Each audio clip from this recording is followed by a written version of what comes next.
sengenzeni babo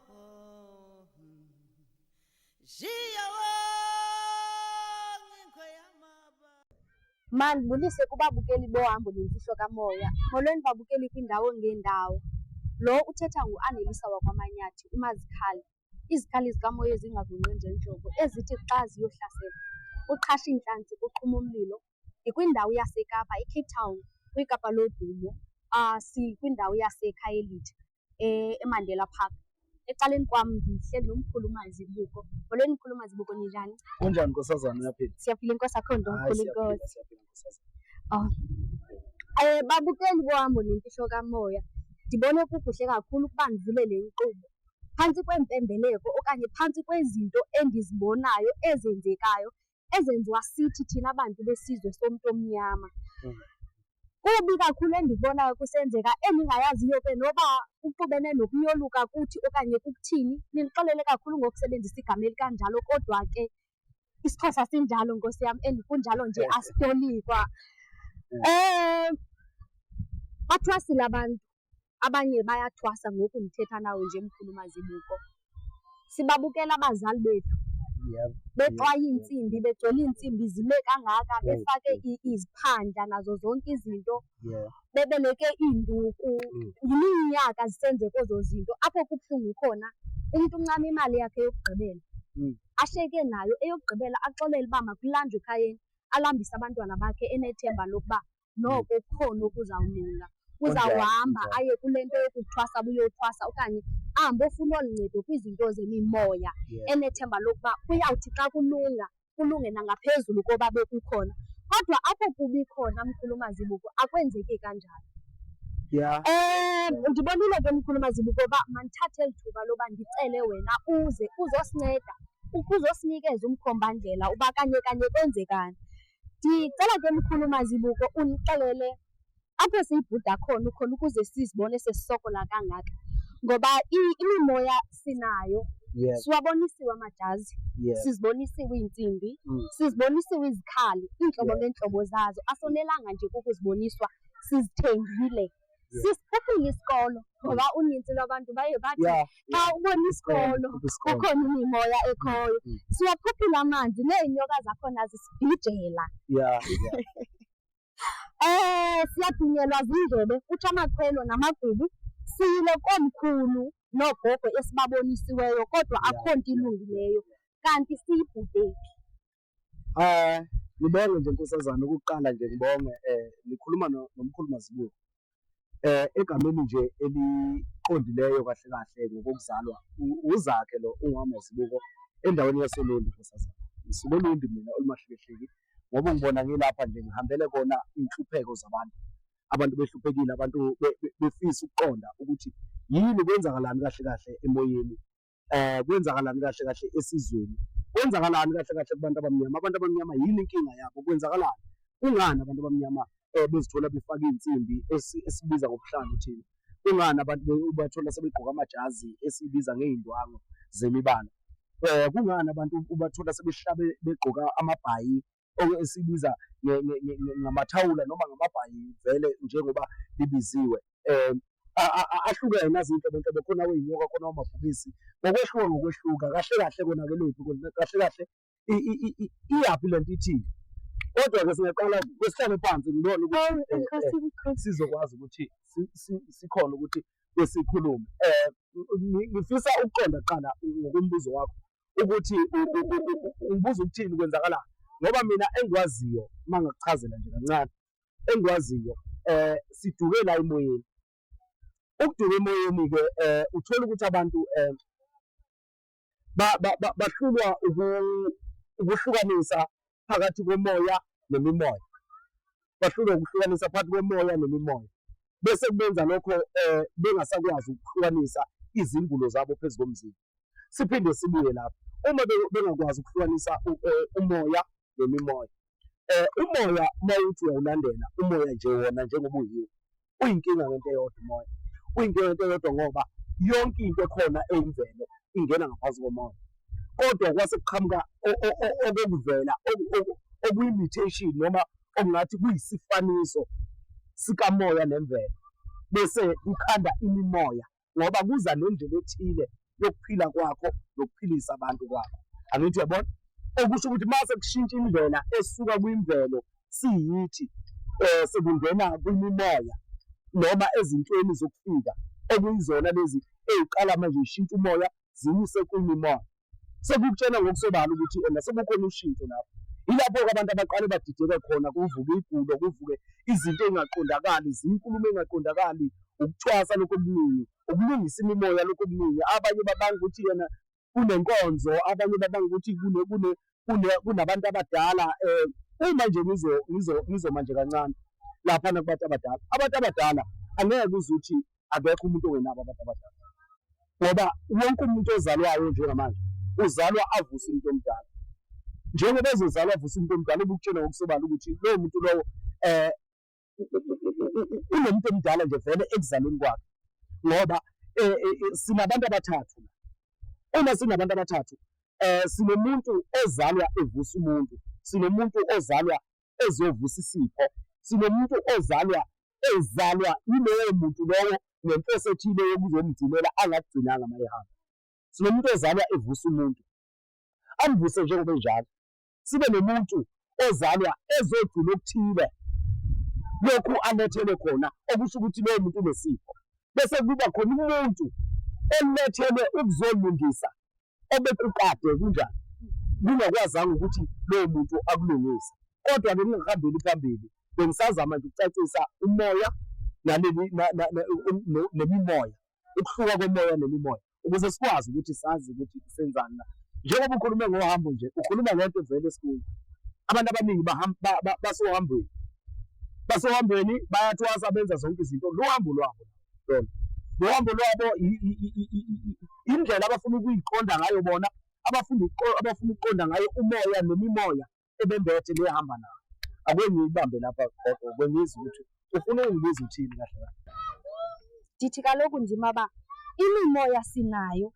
Ungixelela bendithi ngicela ungixelela apho siyibhuda khona ukuze sizibone sesisokola kangaka ngoba imimoya sinayo. Iwe sibusaqhuba kakuhle kanjani. Sisibonile isikolo, siwabonisiwe amajazi, sizibonisiwe iintsimbi ezibuhlaza. Bazo-editha lapho. Ngifuna ukuthi-ke siyiqondise la. Okay-ke, njengoba-ke nkosazana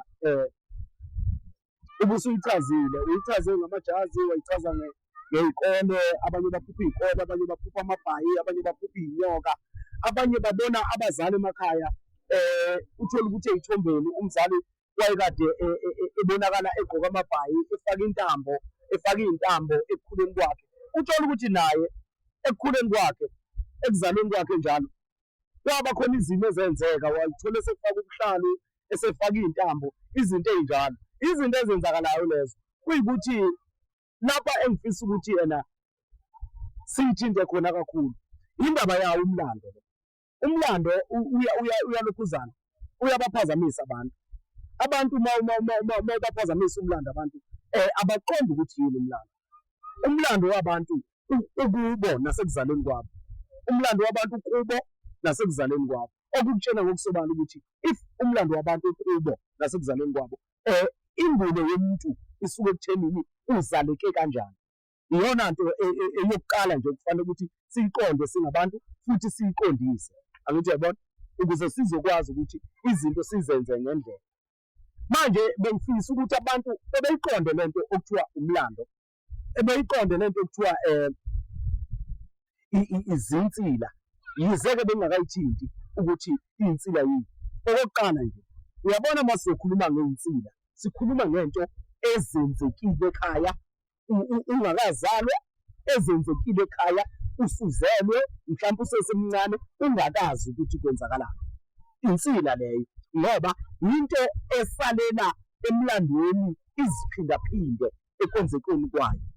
Uma ngithi iyinsila ingoba iyesuleleka uma kuyikuthi yenzeke esalukezini esithile noma kumama wakho noma kubaba wakho noma ekhehleni elithile iqembu. Ukutshela ngokusobala ukuthi leyo nto leyo if ingalungiswanga noma ingagezekanga ikutshela ukuthi izosuleleka kubantwana abantu abazolandela noma abazozaleka noma asebezalekile ngoba phela omkhulu njengoba ngithi omkhulu ngutshela ukuthi laba bantu badala badlulile untoni bazenza izinto zenzeka kusho ukuthi izinto ezenzeka kwabazalwayo zisuka lapha emuva ziwumlando enensini abantu-ke basuke bese besala lapho-ke gogo ukuthi bangakwazi ukuqonda ukuthi kwenzakalani bengakwazi ukuyiqonda bona ukuthi bangobani basukaphi bayaphi bangakwazi ukuyiqonda ukuthi yizini izinto okufanele ukuthi bezenzile yizini izinto okufanele ukuthi beziqondile ngabo angithi yabona injalo-ke into yomoya bengisachaza-ke ngendaba yomlando nomoya ngoba phela umoya if uzoqala uqonda umoya ukuzalwa kwakho usuka esendeni kababa wakho uzongena esibelethweni leyo nto itshela ukuthini wena itshela ukuthi isikhathi ozalwa ngaso bekwenzakalani ngalesi sikhathi abazali bakho behlangana uma behlangana bethandana ngaleyo ndlela abahlangana ngayo bethandana bezokwazi ukuthi beze befinyelele esimeni sokukhanda wena uma bekukhanda wase kwenzakalani ekukhuleni kwakho uma sekuwukuthi sebekukhandile abazali bakho wakhona usukhona-ke manje kwenzakaleni kungani sifika lapha esimeni othola ukuthi ubaba usekhulisa ingane yedwa umama usekhulisa ingane yedwa yilezo zinto esiyibiza-ke ngemimoya ngoba seyifike umoya umunye zafika zadala isehlukaniso lapho kwase kukhandeka izinto ey'qhamuka nomama ezizinkulumo ngomntwana noyise kuphinde futhi kube khona inkulumo izinto ey'qhamuka nobaba ezizinkulumo ngomntwana nenina angithi uyayibona-ke into enjalo ikutshela ngokusobala ukuthi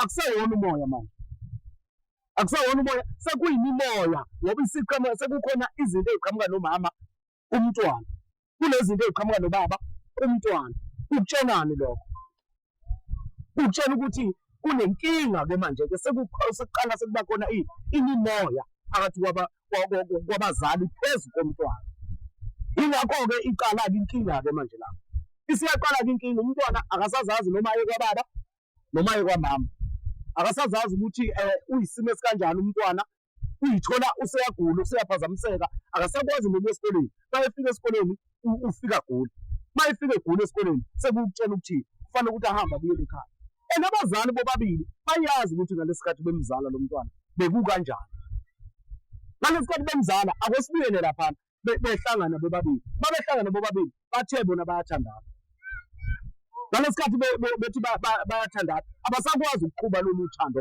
phezu kwalo mntwana abebehlangane bethi bayalenza lolo thando lolo ukutshela ngokusobala lokhu ukuthi kuzomphazamisa umntwana esikoleni kubangani kuzo zonke izinto nakwi-community umphakathi angithi uyabona siyaqala kumntwana manje useba ney'nkinga ziyaqala ziyavuka lezi nkinga uthola ukuthi-ke umntwana lona zimembatha iy'nkinga eqala njengoba ngibabalile abantu bebathathu zimembatha ezalwa lo mntwana zimembatha lo mntwana iy'nkinga esephumile esigabeni sokuba ingane eseba intombi noma eseba insizwa angithi uyabona zimembatha ephumile esigabeni sokuba intombi nesokuba insizwa kukutshelani-ke lokho ngalo mntwana lo ukutshela ukuthi usezoqala manje kube khona izinto asekwazi ukuyihlukanisa ukuthi la ukhona okubi la ukhona okuhle manje la kukhona izinto ezenzakalayo ey'qhamuka nomama kunezinto ey'qhamuka nobaba kanti kube laba bantu bebemzalela umntwana behlangene bemuntu munye bekungeke kukwazi ukuthi umntwana akwazi ukuhlukanisa isayidi likababa nesayidi likamama ilapho nje gogo ngahambi kakhulu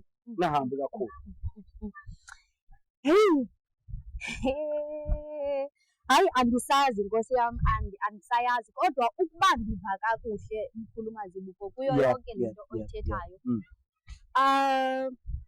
nothi sonke samele ukuba sisebenze abantu okanye selaphe abantu ewe ungabe ezi zinto uziboniswayo uyaziboniswa ngokwendlela oziboniswa ngazo phansi kweemeko ezithile kuzube kukhona okuthile ekufanele ukugcinile okanye ekufanele ukuhlambululile okanye ekufanele kwenzeke leyo nto eyenzekayo endibonayo ke ngoku uba kuthi thina bantu esizibiza ngoba singabelaphi okanye singogobela okanye singabathwasi sinayo yonke leyo nto esizibiza ngayo sihluleka kukuba siqondise abantu sibabeke kwindawo ekuyiyona. Konje sibona kulungile uba masibathwasise. Kulapho uyibona iyaphinda iyabuya le nto bendiyicela ndithi andiyazi noba kungemali okanye kungantoni na. Yebo.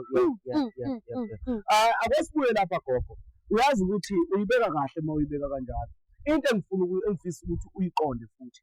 Uyazi ukuthi abantu iphinde ngibuye mhlambe ku previous video sike sayithinta indaba yesintu, isiko, usiko. Siyithinta ku previous video. Into engifuna ukuthi abantu bayiqonde ukuthi baqonde ukuthi yini isintu. Isintu singabantu bebonke. Asehlukanisi imZulu, asihlukanisi imXhosa, asihlukanisi imNdebele, asihlukanisi bani. Isintu singesabantu sonke. Kodwa usiko lungolwezibongo namakhaya. Usiko. Isiko lingolwezizwe sesehlukeneke manje. Angithi sikhethile lo moya ozokwenza isehlukanisi ukuze sembulelo futhi sembatheke ngokwehluka. Ukutshenani wena lokho emqondweni wakho? Ngikutshela ukuthi yebo sinezipho ezehlukayo ezingafani kodwa simoya munye wobuntu wakobantu noma wesintu. Isintu leso. Uma-ke sizoqala sibone ukuthi kunenkinga lapha esintwini. Manje abantu lapho abaqale bayilahle khona ukuthatha izinto zikamoya bazenze imikhuba. Ukuthatha izinto zikamoya bazenze imikhuba. Ukuthatha izinto zesintu bazenze imikhuba yabo. Bese-ke siqala-ke siyadideka manje. Asisakwazi ukuyibona, asisakwazi ukuyikho. Kanjani na? Uma ngenze nje umzekelo. Uma uzongitshela ukuthi ngithi mina esintwini uma uzela umntwana ufanele ukuthi akwazi ukuthi akhule nabazali bobabili. Bese uzothi wena ingane njengamanje sekunesikhathi lapha izinto zithi umntwana uyakwazi ukukhuliswa umzali wakhe. Bese ngithini mina kuwe? Ngoba phela manje if uzothi lesi sikhathi samanje esakudala besithini? Ngoba abazali kudala bebeganana bese bezala umntwana. Bekwenzeka-ke kube khona laba abazela umntwana bengaganene. Lokho bekuba lichilo noma bekuba isono noma umkhokha ozama ukulungiswa ukuze lo muntu njengoba lengane eseyizele selenzile leli phutha. Eselenzile leli phutha lokuthi ayizalelela ekhaya. Bese kuzama ukulungiswa lapho ukuze ikwazi lento ukuthi lo mntwana aphinde athole kwenamathonga ithuba elisha kwenamathonga amnike okufanele ukuthi akwenze njengokuthi athole umshado ahamba agane nengane isale ingela ekhaya. Njengoba isale ingela ekhaya ikhuliswa ugogo nomkhulu okuyibona abakwazi ukuthi bahlale nalengane impilo yayo yonke. Ukutshela ukuthini-ke lokho? Ukutshela ukuthi kahle ukuzala umntwana usekhaya bekuyisono ekuqaleni noma bekulicala ekuqaleni. Ukuzala umntwana ungaganile bekuyisono bekulicala. Kodwa namhlanje uzokutshela ukuthi kwakuyisikhathi sakudala. Uzokutshela ukuthi kwakuyisikhathi sakudala. Isikhathi sakudala kanjani? Esidala asidalanga le mimoya esikhona manje. Esakudala okusho ukuthi isiphi esilungile phakathi kwesakudala nesamanje. Ukutshela ukuthi esakudala besi-right ngoba besihambisa indlela nenqubo yakhona noma bekuhamba izinto ngendlela ezifanele ukuthi zihambe ngayo. Angithi uyabona? Esamanje senza njani? Sivukelwe imimoya. Kukhona imilandlwana. Kukhona zonke lezi zinto. Kunabantu besifazane abathi bona banamakhaya abo. Banamakhaya abo. Kuney'nsizwa zithi zinezindlu zazo noma zinamakhaya abo. Athi kukwami kodwa akaganile. Kukwakhe kanjani? Ngoba ikwakho likhandwa ubaba, umama, zingane. Ikwakho likhandwa ubaba nomama, zingane. Abenzelwe izinto ngendlela eziyizona. Uyabona-ke ukuthi inkinga yale mimoya evukayo ayingakho ngoba kungeyesipho. Eyezinkinga le mimoya. Eyezinkinga. Yabe isipho soba khona. Ngeke singabibikho isipho. Kodwa yini ukuthi singabibikho isipho uma umuntu wonke ephiwa ngokwehlukana. Siyaphiwa ngokwehlukana izipho zethu zihlale emanyaleni noma zihlale ekungcoleni lezi zipho zethu. Uma zihlale ekungcoleni ayisakwazi ukuqondakala ukuthi kuyisipho lento noma kuyingubo. Ngoba umuntu uma uthi uyagula ugula kanjani ephiwe? Ngoba phela uma kuyisipho lento kufanele ukuthi uzalwe isebenze lento. Isebenze ingadingi ukuthi uziye esikoleni, ingadingi ukuthi uzuwenzelwe ini. Wenzelwa lezo zinto ngoba kukhona inkinga. Okusho ukuthi izipho zethu singabantwana seyihlala kuphi? Emanyaleni. Ayisahlala endaweni ehlambulukileyo ngoba laba bakudala bebenzani? Bebezenza izinto ngenqubo yakhona. Belandela isiko, isintu njengoba sinjalo. Angithi ngibabalile baba bathathu namanje ngibala usiko okuyinto efaka imindeni namakhaya. Isiko okuyinto efaka izizwe ngokwehlukana, okuyisintu, into efaka thina sonke isizwe sisonke sakobantu. Ikutshela ukuthini leyo nto leyo? Okusho ukuthi abakudala noma komkhulu bethu nokhokho bethu izinto bebeyilungisa vele umoya ubufikele endaweni enjalo ehlambulukileyo. Isipho besifikele endaweni enjalo ehlambulukileyo. Ukutshela leyo nto leyo. Uma siyilandela lapha osikweni, isiko, isintu, ukutshela ngokusobala ukuthi indlela ebekuphilwa ngayo emadaleni noma endulo ibiqondile. Okusho ukuthi isitsha bebesihlanza laba bantu abadala. Anduba bephake bedlele kuso. Isitsha bebesihlanza. So manje izipho zethu asisakwazi ukuyibona. Siyibona kanjani zifikele esitsheni esinjani? Esingahlambulukile. Asihlambulukile lesitsha kodwa manje sifuna ukuthi thina kuyisipho esihle okufanele ukuthi sisebenzise. Sesiyelashwa asilapheki. Sesithi senza izinto ayisenzeki. Ukutshela lokho. Ukutshela ukuthi kukhona lapho esihambe khona ngendlela okuyiyo. Kukhona lapho esihambe khona ngendlela okuyiyo. Iyona-ke leyo nto leyo gogo eyenza ukuthi abantu beyibone behambe kabi, beyibone izinto zingenzakalanga, beyibone bethwele le mithwalo abayithwele njengamanje engethuleki. Ayethuleki le mithwalo. Siyahluleka ukuyethula ngenxa yokuthi asenze izinto ngendlela. Sifuna ukuqhathanisa imanje nekudala. Elidala bekuyilona eliqondileyo. Ikudala imanje limoshakele kakhulu ngoba senza izinto ezingenzeki. Abantu abelapheki namhlanje. Abantu bagaxwa insimbi abasebenzi. Kodwa abantu banani? Banezipho. Kanti baneyinkinga phezu kwesipho. Isipho sifike sathi masihlala sahlala endaweni enjalo engahlambulukile, engaqondisiwe, engekho ngendlela okufanele ngabe yiyo. Ilapho-ke gogo lapho sibambe khona. Lapho sibambe.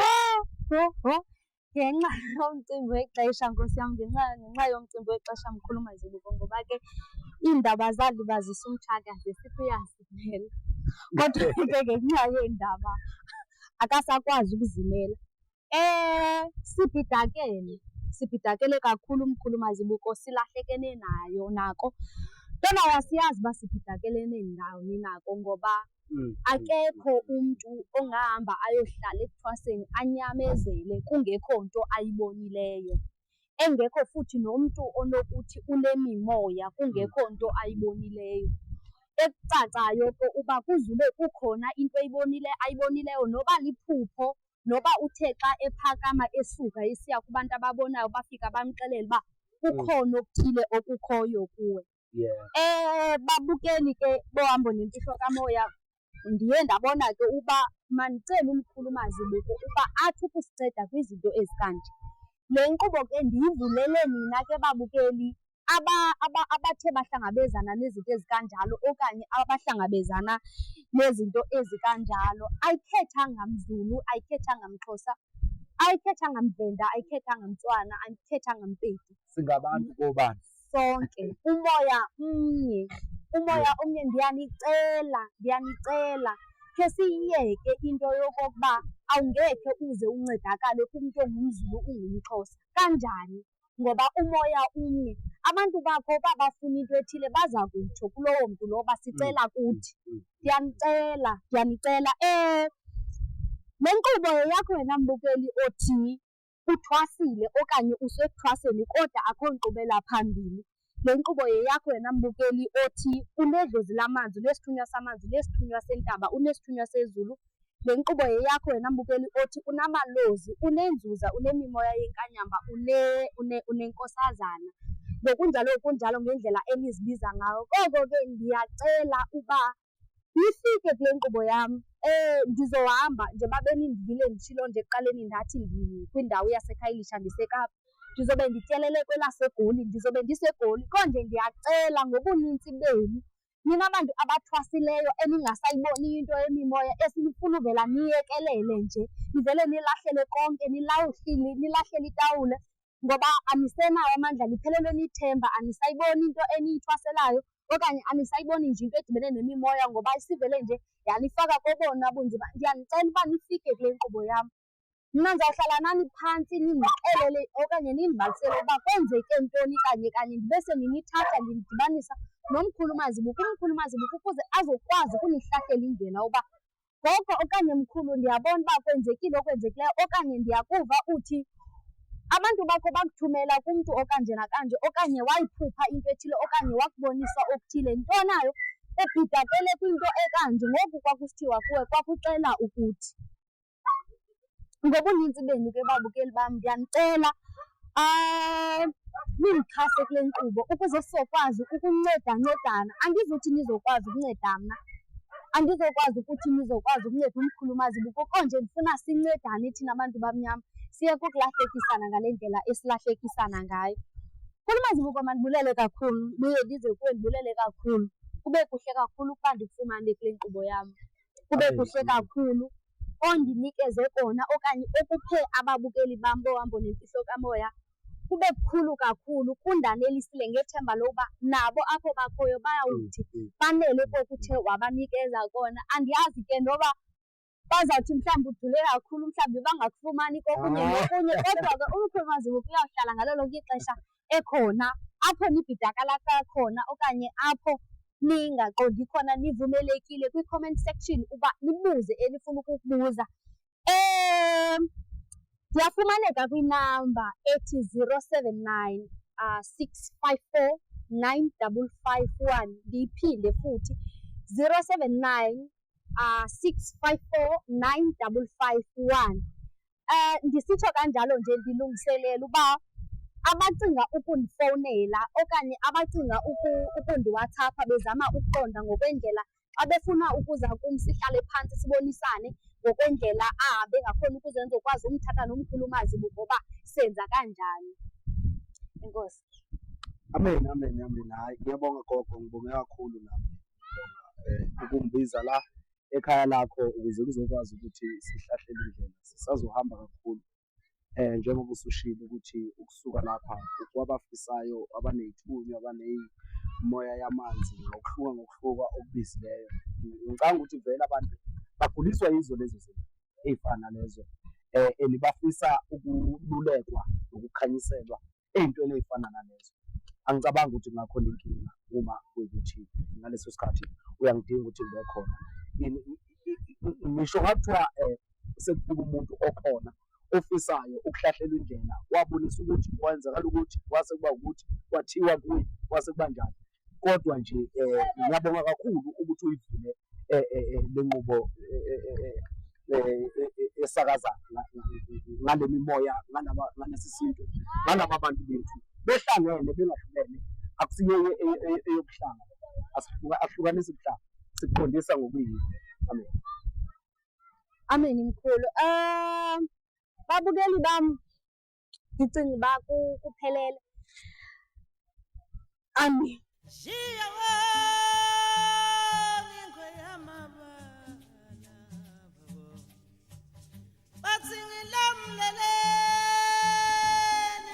Mabala sengenzeni mama